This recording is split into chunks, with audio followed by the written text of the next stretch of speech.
I think what we're getting here in this chapter could be best surmised by what Bardock said from the big green dub.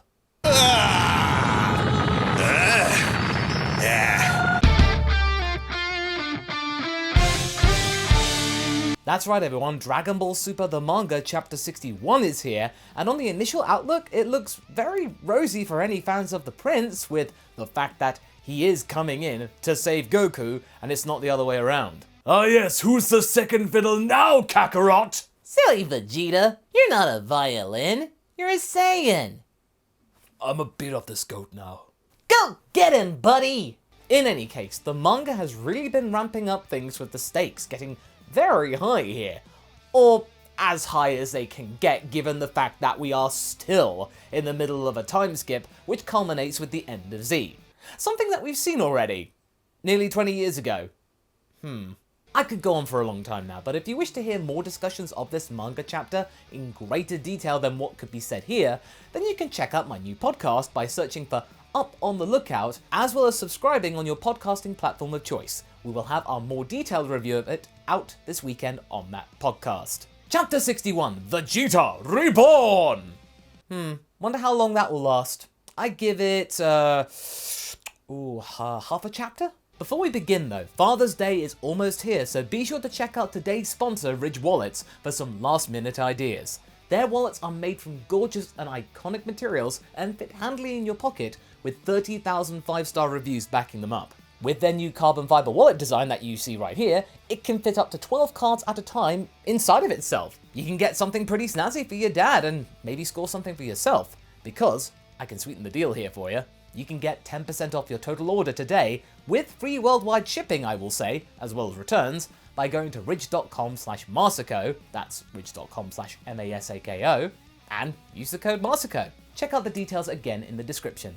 Thank you. Where we last left off, Miras had made the biggest boo-boo of his career, Galactic Patrol or otherwise, and had assumed that Goku would be a measured fighter against Moro, and make the most of his training or what little time they had, which resulted in Ultra Instinct Sign being more readily accessible than ever. But sadly, of course, poor Miras.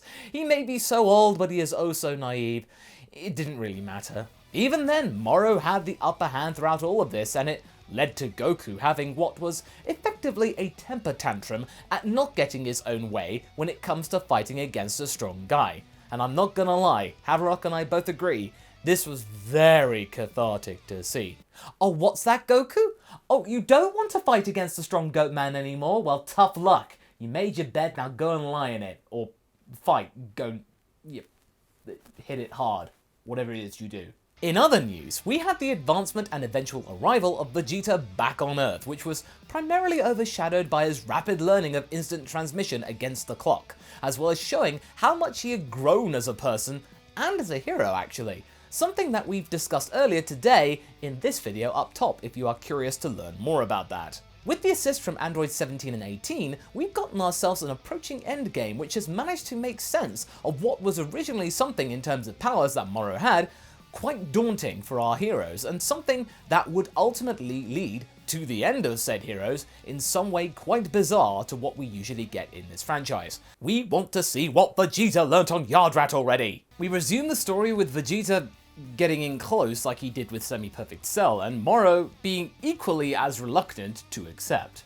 Already, with just one panel, we have managed to convey that what Vegeta has is going to be something pretty potent in relation to Goku's power.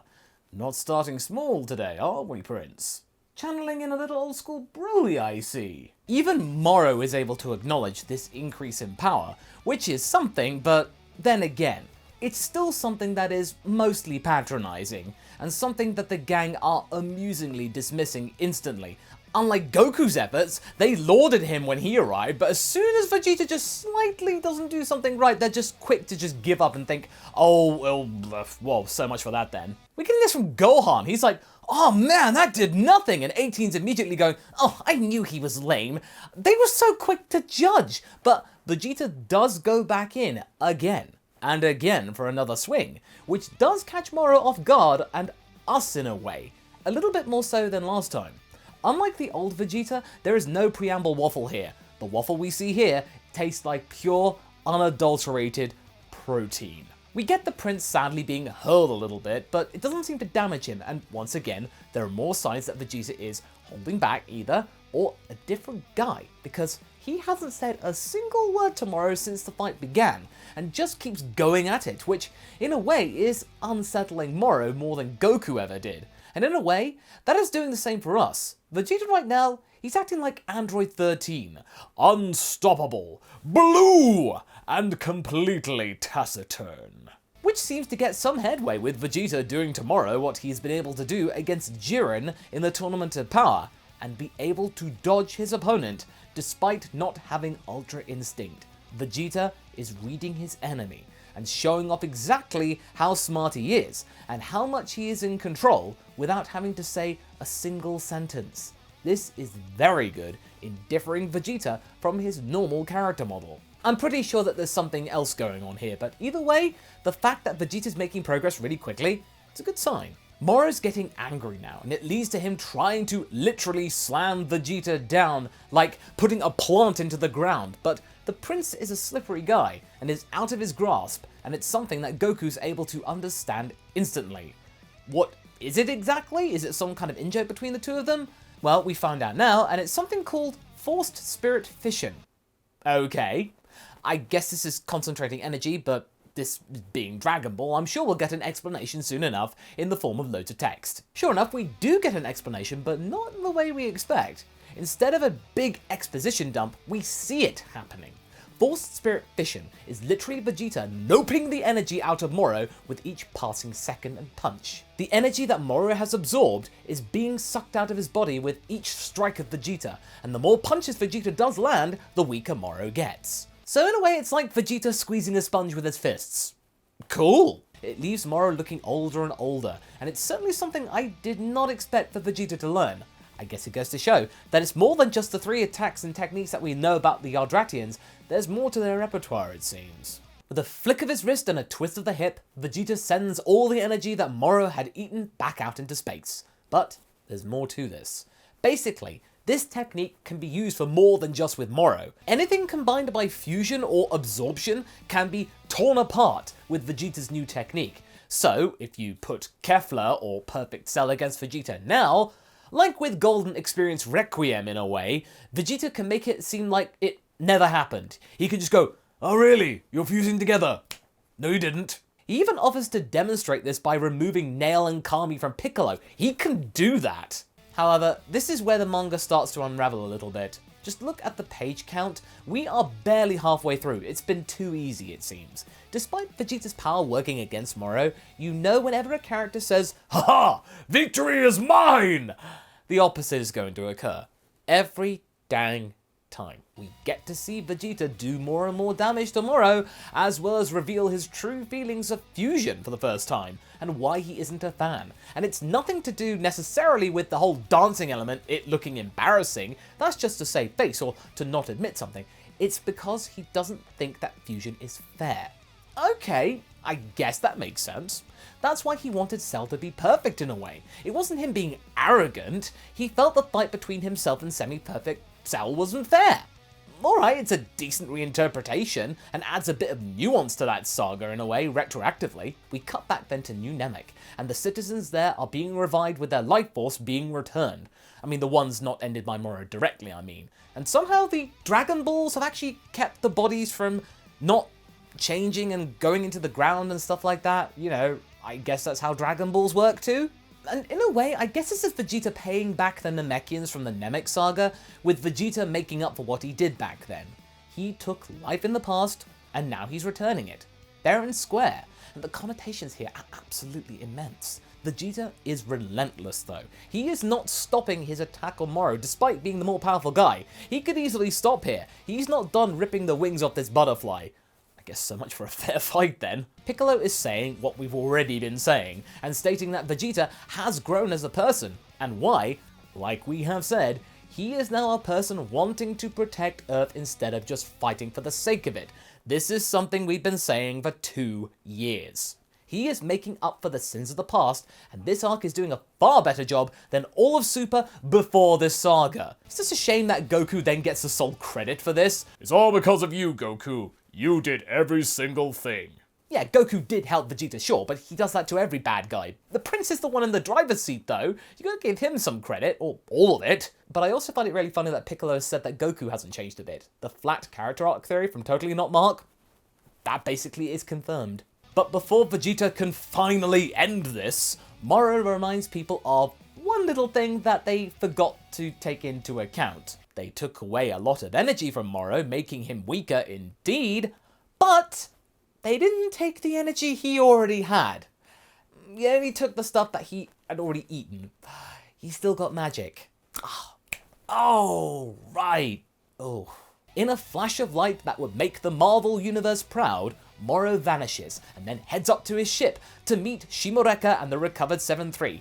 Probably to actually then think about their next plan of action. Oh wait, no, he's burnt Shimoreka to a crisp by absorbing his energy.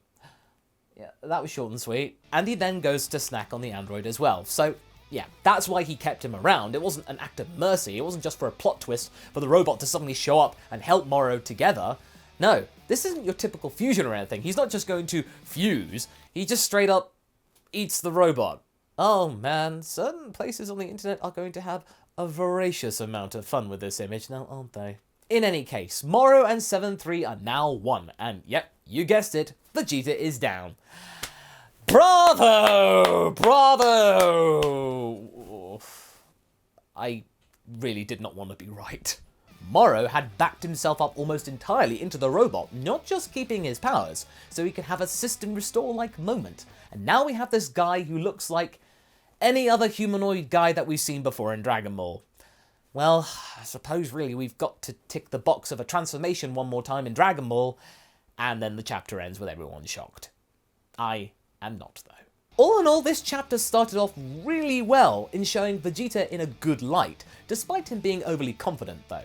Not spouting off dialogue every single second all the time, and instead letting the actions of his do the talking, as well as letting Piccolo be the one to actually say what he would say. It was a real eye-opener, and it was great to see all that energy go back to New Namek, meaning Vegeta's now done a final atonement twice. And yet despite this, one thing I really found profound is that he still thinks it won't be enough for him to keep his body and go to the other world up top, and not escape Hippel.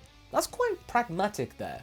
He is still Vegeta, but he's more of a realist now, and that is something that differs him from before. And we're not getting a Boo Saga reinvention rehash either. However, the fact that we didn't get this near the end of the chapter meant that what Vegeta got to do wasn't enough. Force Spirit Fission only covers fusions and absorptions. Moro didn't absorb 7-3, nor did he fuse with him in the traditional sense. He swallowed him whole, and so in theory, Vegeta can't separate the two, and that means that his Yardratian technique that he's been working on for the best part of a year is now rendered next to useless.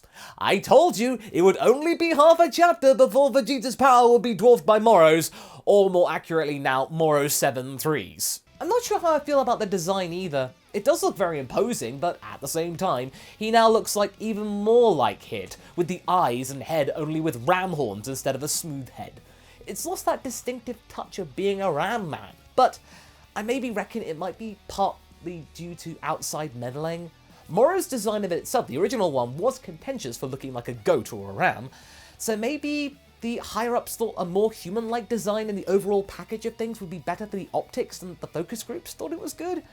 I do sincerely hope that's not the case. If it is, it's just showing that Toyotaro is bottling it right at the last hurdle. Seeing Shimoreka being toasted at once is still pretty gnarly, and it reminds us again that Moro does not have any loyalty to anyone. Remember Cranberry? Even the likes of Frieza had some sort of loyalty to people that served him well. Shimoreka had actually done the job up until then. That wasn't good enough. Does that make maybe Moro the most evil villain in Dragon Ball? Well, I mean, it's too early to say, but it is a question for later though. Anyway, the chapter was well composed and the idea of Vegeta's technique was inspired and very well handled, acting to absolve Vegeta from his past and making him into a better man, fitting for the end of Z. But the victory was short-lived, and I feel that he's not going to get the soul victory here either. So what do you guys reckon of chapter 61? Has this gotten you curious to see how it was going to end, or are you just going to tap out right now from what you've seen? I don't know. Anyway, I hope that you enjoyed this review, and I hope to see you next month for chapter 62, whatever is going to come up. Until then guys, Catch you later.